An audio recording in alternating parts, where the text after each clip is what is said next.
Dahil sa paniniwala ni Marcos na inakit siya ng babae, galit na galit siya dito. Lalo na nang sapilitan siyang pakasal at sabihin sa tao na nagmamahalan talaga sila, kaya nakagawa ng ganong bagay.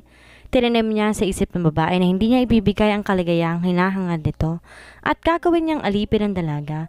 Ngunit sa bandang huli nalaman niyang biktima rin pala ang babae. Sa nangyari, mapapatawad pa kaya siya ng asawa sa sakit na binigay niya dito? May pagkakataon pa kaya ang binatang itamang maling ginawa niya? Prologue. Hanggang kailan mo ako itatago, Marcos? Hanggang kailan ako kailangan magpanggap na sekretary o assistant o kung ano pa mang role ang gusto mong gawin ko, ha? Lumuluhang sabi ni Miles. Hanggang kailan ko pagbabayaran ng kasalanang hindi akong may gawa? Hanggang kailan mo mapapatawad ang atraso ng ama ko, Marcos? Dagdag nito. Pagod ka na ba, Miles? Sumusuko ka na ba? Pwes madali lang ang sagot dyan. Leave me. Stop pestering me. Get out of my sight for good. Galit na sabi ni Marcos.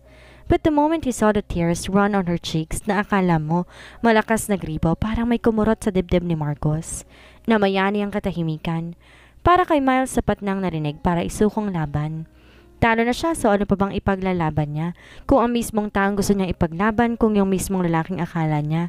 Sa kabila ng lahat ng hirap na pinagdaanan nila'y kakampi niya. Pero hindi pala. Hindi pala. Isa lang ang sumambulat na katotohanan kay Miles na hindi pag-ibig ang dahilan sa nangyari nung nakaraang buwan. Hindi siya mahal nito at hindi minahal kailanman. Lalong di totoo na hindi nito kayang mawala siya. Painot-inot na nag-empake si Miles. Wala na ring dahilan para manatili pa sa lugar na to. Pero sa kabila ng hinanakit at durugang pagkatao, nagawa pa rin ng dalagang lingunin ang lalaking sinamba ng puso niya at ng buong pagkatao. Ipahanda mong divorce paper. Ipinadala mo na lang sa bahay. Tama ka nga, kung hindi ko na kaya, ako dapat nang sumuko in the first place. Ako may gawa sa lahat ng ito. Paalam, Marcos. Malungkot na sabi ni Miles. This time, wala nang mga luha. Tatag at determinasyon na nakaplaster sa kanyang mukha. At kitang-kita yun ni Marcos na magsara ang pinto ang nilabasan ng babae na hindi niya alam kung bakit sa labis na galit niya ay ganon din niya katinding tinanggap. Kung bakit sa kabila ng pagkasuklam sa babae ay siyang pagkahumaling niya rito, nakulang na lang ultimo amoy ng buhok nito hinahanap niya. Pero ngayon, kahit duro ng buhok na to, hindi niya na makita. Biglang sinaklot ng takot at pait ang puso ni Dre. Kakayanin nga ba niyang mawala si Miles? Chapter 1. Malakas ang tugtugan at maging ang palakpakan ng mga dumalo sa pagdiriwang ng kaarawan ni Senyor Alvante. Big deal to dahil hindi ikapong 75 kaarawan na matanda. Dumalong halos lahat ng tauhan ng hasyenda sa Avedra. Naroon din ang dalawang anak ni Senyor Alvante na walang iba kundi sina Stephen Marcos at Darwin Mark Saavedra. Ang dalawang binatang makisig ni na Senyor Alvante at Senyora Fatima ang namamahala ngayon ng hasyenda dahil sa pagkakaratay ng ama sa sakit, kaya naka-wheelchair na ito ngayon habang nagdiriwang ng kanyang 45 taon na kaarawan. Bagaman present ang dalawang anak, magkaiba ang hilig ng mga ito, ganoon din ang gusto sa buhay. Si Anthony ay nanatili sa San Dionisio at mas nag-focus sa pamamalakad ng penyahan at asukarera.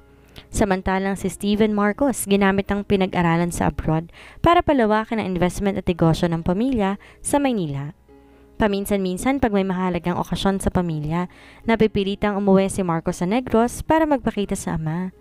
Medyo may tampuhan sila ng ama dahil sa katotohanan na si Marcos ang nais ng ama na mamahala sa asyenda.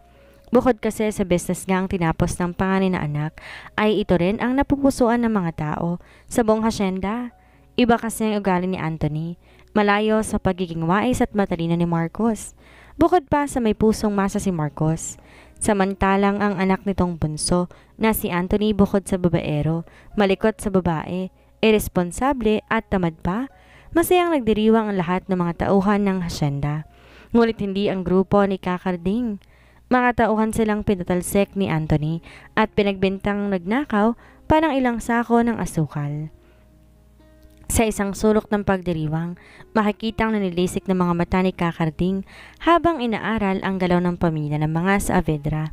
Nang sandaling iyon, inihanda ang sarili para sa isang paghihiganti. Ngayon ang pinaka-perpektong gabi para isagawa ang plano kaya agad nang umalis si Kakarding para isagawa ang matagal ng balak. Paghihiganting kailangan niya upang ipamukha sa pamilya sa Avedra na hindi sila habang buhay na nasa ulap. Wala silang kasalanan at napagbintangan lamang. Pero walang puso't pakundangan na tinanggal agad sila ng bagong namamahala sa utos daw ng kanilang amo na si Anthony sa Avedra. Bukod sa hindi na sila pinapaliwanag man lamang, hindi nila naipagtanggol ang sarili. Napagbintangan pa silang nagnakaw ng asukal, kaya't lalong lumayo ang kalooban ni Kakarding. Wala namang nakitang ebidensya pero hindi pa rin sila pinapareport sa trabaho at pinagmumulta pa. Ganon kalupit ang isang Anthony sa Avedra. Matagal na nagtatrabaho ang pamilya ni Kakarding sa mga Villafuerte kaya hindi niya matanggap na isang iglap bali wala ng anak ang kanilang dating among si Senyor ang ilang taong serbisyo nila sa pamilya. Kaya matapos masasante, agad nagpulong ang buong unyon at tinangkang makipag-usap ng mga ito kay Senyor Alvante. Ngunit hinadlangan to ni Anthony at pinagtabuyan sila. Tinakot na babawian ng kalabaw. Kaya't walang naging choice si Kakarding kundi ang gumawa ng hakbang. Isang linggo bago malaking pagdiriwang sa asyenda ng mga Saavedra, kinausap ni Kakarding ang anak na dalagang si Divine. Ano ho, itay? Bakit ko ho yun gagawin? Ayoko pong nakakahiya. Reklamo ni Casey. Magtigil ka? Ano nakakahiya? Hindi ba't masama naman ang sulyap sa'yo ni Anthony? Hindi naman masama ang gagawin mo eh. Ikaw lang ang magbibigay ng motibo. Gagatungan mo lamang ang interes niya. Ganun lang. Bulyaw ng kanyang ama. Ipinaliwanag ni Kakarding sa anak na babae ang gagawin at kung anong dapat asang resulta at dapat ito ipapabor sa kanila. Pero nakakahiya pa rin ho, itay, sabi ni Miles. Walang nakakahiya doon. Miles, isipin mo, kapag nahulog sa bitag mo ang sa Avedrang yon, malamang magiging mabait sa amin yon at baka ibalik kami sa trabaho, hindi ba? Tsaka ano bang masama kung magkursunadahan ka niya? Hindi ba't mabuti yon? Giginhawa ka anak kung hindi man ayos lang din. Pero kahit paano magkakaroon kami ng alas para mapilitan ng mga sa Avedra na ibalik kami sa trabaho, sabi ng ama ni Miles. Pero itay, hindi ko ata kaya saka hindi po tamang gamitin yung dahilan iyon para sa pansariling motibo, sabi ni Miles. Ikaw na nga, Lourdes, ang kumausap dito sa anak mo. Parang pakilang pa rin sa kakahinat na natin oras na palayasin tayo sa asyenda, sabi ni Carding sa asawa. Anak, pakinggan mo ang iyong ama. Sumunod ka na lamang, wala namang mawawala. Kung totoong tumatanaw ka ng utang loob sa tatay Carding mo, gagawin mo ang sinasabi niya, maawa ka naman. Pero hindi ko ho kaya. Ayoko ho. Hindi mo kaya? Maliit lang itong sakripisyo kung sakali, Miles. Walang-wala ito sa paghihirap ng ama mo na palakihin ka. Halos mabaw na ito sa utang kapag nakakasakit ka. Halos hindi makatulog, mapalaki ka lamang. Tapos, maliit na bagay lamang, hindi mo pa magawa para sa kanya? Anong klase kang anak? Sumbat ni Lourdes sa kanya. Si Lourdes ang bagong kinakasamang babae ng ama. Mga 20 anyos ang tanda sa kanya na kung magsalita, akala may matagal na nilang kasama. Halos 4 na taon pa lang mula nang iuwi ito ng ama. Isipin mo na lang, Miles, matutulungan mong makabalik ang iyong itay sa trabaho. Tayong trabaho lang sa pinya ng alam niyan. Ito ng pagkakataon mo para makabayad sa lahat ng sakripisyo niya sa'yo. Hindi ba nabanggit mo na gusto mong makabawi sa kanya? Ito na yun, sabi pa ni Lourdes. Walang imek na napayuko na lang si Miles. Wala na siyang nasabi lalo na kapag ginagamit ng mga to ang salitang utang na loob. Nadaramdam na umalis ang kanyang ama, na iwang nag-iisip ng malalim ang dalaga. Habang nakahiga sa silid nakatitig sa bubong ng kanilang dampa, inalala ni Miles ang mukha ng binatang sa Avedra. Hindi siya sigurado kung interes ang kahulugan ng sulyap nito o kung may iba pa. Talamak ang usap-usapan na babae ito at malikot sa babae kaya't kinakatakot niya yon. Totoong nais niyang umahon sa payak na pamumuhay at kahit papaano gumanda ang kinabukasan, pero nais niya sana ay gawin ito sa tamang paraan. Paminsan-minsan ngayon nakikita niyang sinusulyapan siya ni Anthony sa tuwing maghahatid siya ng pagkain sa pinyahan para sa mga trabahador. May ilang mga pagkakataon na natataong naroon ang hardinero, pero parang hindi niya kaya ang balak ng ama. Bukod sa natatakot siya, hindi niya gusto ang ideya na parang sapilitan ng lahat. Dumating nga ang takdang araw ng celebration, halos handa ng plano ni Kakarding. Hindi niya inaasahan na naka-wheelchair ng matanda. Matikas pa kasi ito nung huling kita niya ng simbang gabi. Natuwa siya kinabukasan lamang. Pumayag ng anak na si Divine sa ipapagawa niya. Pero lingad kay Miles, iba ang plano ni Kakarding. Oras na magtagumpay ang anak. Iba ang plano niya sa sinabi niya sa anak na dalaga. Ginawa niya iyon para sa mapangsang-ayunan lamang ni Miles. Pero may backup plan si Carding. Alam niyang susunod si Casey kapag nabanggit na ang utang na loob at alam niyang yon ang kahinaan ng batang pinalaki niya. Kailangan niyang ilihim kay Miles ang iba pa niyang plano dahil sigurado kapag nalaman ng dalaga ang ibang plano, sa likod ng plano lalong hindi ito papayag. Sinubaybayan niya ang anak sa mga kilos nito para siguradong tama. Naroon sila sa isang bahaging madilim at nakamasid sa ikikilos ni Miles. Nakahanda ang ibang kasapi kung sakaling hindi magawa ng kanyang anak. Oh, alam mo nang gagawin ha? Ginawan ko na ng paraan na makasama ka sa mga magsisilbi sa okasyon bilang waitress kahit di ka empleyado ng hasyenda. O ito ang botelya. Siguraduhin mong may lalagay mo yan sa inumin ni Anthony ha? Anong laman ito, Itay? Natatakot na tanong ni Miles. Pampatulog lang yan, medyo panlasing. Ayon sa plano dapat lapitan ka at kulitin ng heredero at doon kami susulpot. Kapag tinanggihan ka, isang iskandalo yon, pero kapag naakit mo, yun ang pagkakataon mo makawala sa kahirapan, Casey. Lumakad na si Miles. Sinagawa ang utos ng kanyang ama. Nagkasaysaya na sa asyenda nang sumulpot si Casey. Mula sa malayo, kita niya ang dalawang lalaki nakikihalubilo sa mga bisita. Ang isa sa kanila, kilala niya dahil madalas tong sumusulyap sa kanya. Ang lalaking mahangin at palikerong panay ang simpleng pangaakit sa kanya. Akala ata porket probinsyana na siya, utu-utu siya. Ang isa pang lalaki nasa isang lamesa at may kausap na ilang matanda. Kilala din niya ito. Alam niyang ito ang panganay ng mga Saavedra. Ang panganay na heredero na bihira lamang kung umuwi ng San Dionisio. Seryoso tong tingnan kahit pa nga maamo naman ang mukha. Mas palangiti si Anthony kesa dito. Pero kita niya mula sa kinukublihang bahagi ng hasyenda na mas respetado to na ilang tauhan, lalo na ng matatanda. Nag-ayos ng sarili si Miles at saka muling sinulyapan ng lalaking sadya ng gabing iyon. Ayon sa ama, magkukunwari siyang katulong at magsaserve ng lambanog sa heredero. Kinuha ni Miles sa malaking bote na bilugan na may lamang lambanog at tumampot ng baso. Nilagyan niya ng alak ang baso at binuhos doon ang sabi ng ama, pampaantok. Lumakad ng paseksi si Divine para tawagin ang pansin ni Anthony na abala na sandaling iyon sa pagayabang sa kausap ng mga kababaihan at ilang prominenteng bisita sa lugar. Kahit kailan talaga mayabang at mahangin ang dating nito sa kanya. Hindi siya nakita ng lalaki dahil abala ito, kaya hindi niya maalok ng maiinom. Dahil sablay sa unang pagkakataon, kunwari, kukuha pa ng ilang baso si Casey. Tsaka naghintay ng panibagong tiyempo. Sinigurado rin ng dalaga na mailan mga mata na nakapansin sa kanya, partikular ang matatandang alam niyang mabilis pa sa kuliglig, makahimig ng balita. Dinaanan ni Miles na isa pang heredero na magpunta siya sa bahagi kung saan naroon ang mahabang lamesa na sagana sa iba't ibang pagkain.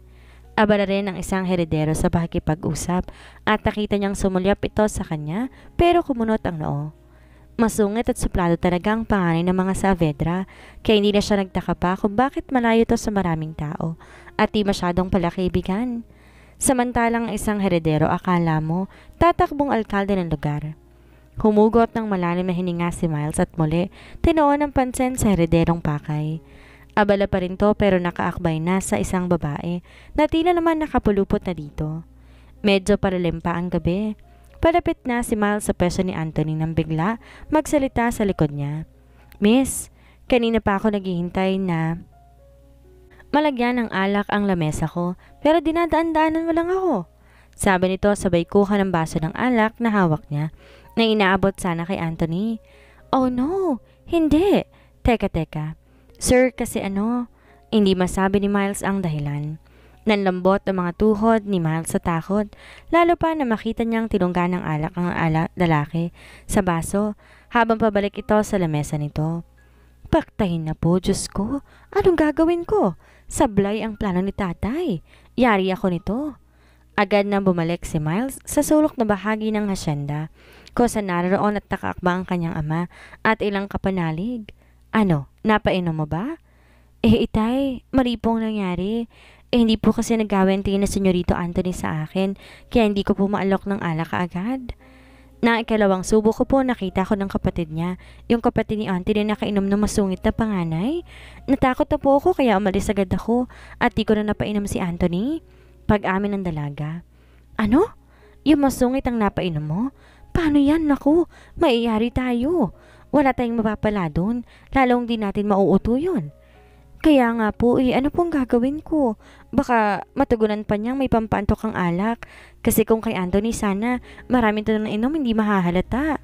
Sabi ni Miles na sinilip ang kasiyahan at tinignan kung may epekto na ba sa lalaki na inom. Marami tong nainom dahil tinongga nito. Ang buong baso, straight pa. Di bale, aantukin yon. Ang gawin mo, sundan mo. Paano mo sa kanya ito ng sapilitan para mawala ang epekto? Marilintikan tayo sa isang yun. Mas malupit yun. Hindi ubrang plano natin. Sabi ng kanyang ama. Sige po. Sabi na lang ni Miles na nagpasulyap ulit sa kinaroroonan ng lalaki. Tumayo ito at tila nagpapaalam na sa kausap. Paalis na siya, Itay. Parang may hinahanap. Takot na sabi ni Kaisi. O siya, ito ang tubig kunwari. Alokin mo siya ng tubig. May laman niyang pangontra sa pampatulog na binigay mo. Bilisan mo. Kailangan masundan mo siya bago makapasok ng bahay. Sabi ni Kakarding. O, tagi ka muna ng banog na lumakas ang loob mo. Huwag kang papalpak ngayon, ha? Alok sa kanya ng ina. Dahil sa nervyos at takot sa sinabi ng ama, ay tinungga ni Casey ang basong may lamang ng banog, saka pasimpleng tumalilis at mabilis sinundan ang panganay na heredero. Patungo sa isang bakanteng nipahat na nasa bandang dulo ng hasyenda, ang panganay ng mga Saavedra. Tila magre-relax ito doon at magpapahangin. Ayon sa kanyang ama, pampaantok ang pinainom dito at ang utos ng ama, sundan to at piliting painumin ang binigay ng ama para daw mawala ang epekto ng pampatulog dahil di naman daw ito ang target nila. Agad naglakad na mabilis si Miles at sinundan ng lalaki. Nasa kalagitnaan siya nang biglang makaramdam ng hilo si Miles. Parang umiikot ang paningin niya at mainit ang pakiramdam niya.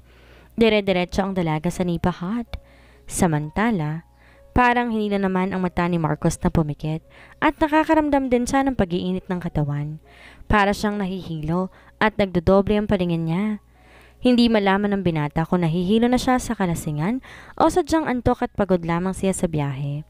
Sinadya talaga niyang uminom para sana makalimutan ang inis sa kasintahan na si Agatha. May hindi sila pagkakaintindihan ng nobya. Kahit alam niyang pagbalik niya ay malamang nasa apartment na niya ito. Hihingi sa kanya ng tawad kung minsan naiisip ni Marcos parang paulit-ulit na lang at hindi naman ito nagbabago. Minsan naisip din ni Marcos na nakakapagod na rin ang sitwasyon nila. Nakatawag ng pansin kay Marcos ang isang nipahat na bakante. Medyo nasa sulok ang hasyenda kaya marahil ay walang pumopeso doon dahil madilim at tago. Nahumaling ang binatang magpahangin doon at kung makaidlip man ay siya, hindi nakakahiya. Malayo sa karamihan at di siya mapapansin ng kanyang ama. Masisermonan kasi siya kapag pumasok siya ng kabahayan at sasabihin naman ito na pipilitan siya. Bagamat totoo ay ayaw nitong pasamain ang loob ng matanda. Pagdating sa nipahat, umikot ng paningin ni Marcos. Kusang pumipikit ang mga mata niya kahit anong pilit pa niyang idilat. Mainit ang pakiramdam niya kahit nagbukas siya ng ilang botones ng polo at inangat ang manggas niyon, saka humiga sa kawayang upuan na naka-attached sa kubo. Siya namang pagdating ni Miles. Sir, ilutusan po akong dalan ka ng malamig na tubig dahil mukhang nakainom na raw po kayo? Malambing na sabi ni Miles, pero walang tugon mula sa binata. Mainit ang pakiramdam ng dalaga, umiikot din ang paningin niya. Sobrang nahihilo na talaga siya. Nilapag muna ni Miles ang baso ng tubig, saka inalis ang checkered na loose long sleeve na suot, kaya't nalantad ang suot niyang sleeveless na printed blouse. Kumilos ang lalaki na tila bumaling paharap sa kanya, kaya nataranta si Miles. Kinuha agad ang baso ng tubig. Sir! Sir! Tangkang pagising ni Miles pero wala pa ring response mula dito.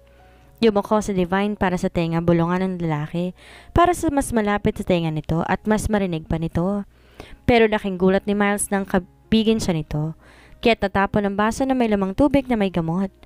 Agatha, I miss you, honey. Lalong laking gulat ni Miles na magsalita ang lalaki at pagkatapos sinuli ang labi niya, mariin at mapusok siyang hinalikan. Nanigas si Miles dahil wala iyon sa plano. Nanigas din ang dalaga dahil ito ang unang halik niya at ganito pa katindi ang naranasan niya. Sa uri ng halik na lalaki para bang kailangan niya ng painumin dito. Natapon yun at malilintikan siya. Malayo kung tatakbo siya para kumuha ulit. Mahahalata na siya ng iba. Sinubukan ni Miles ang tumayo pero umikot ang paningin ni Miles. Nakaramdam din siya ng pagkahilo at hindi niya alam kung bakit. Masakit sa ulong umiikot na paligid at ang mga mata ng dalaga unti-unti ring hinihila papikit. Bakit ganon? Bakit inaantok din siya? Hindi, hindi. Painumin ba siya ng kanyang madrasa ng lambanog na may pampatulog din? Sinadya ba ito ng kanyang ama?